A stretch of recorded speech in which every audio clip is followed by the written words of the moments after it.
घर में घुसना बहुत पसंद था।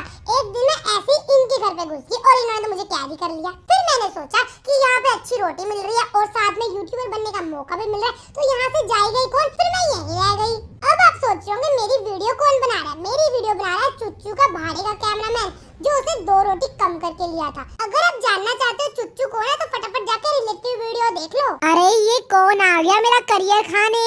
अब इस चैनल पर हम दोनों साथ में आएंगे, तो फटाफट चैनल को सब्सक्राइब कर दो।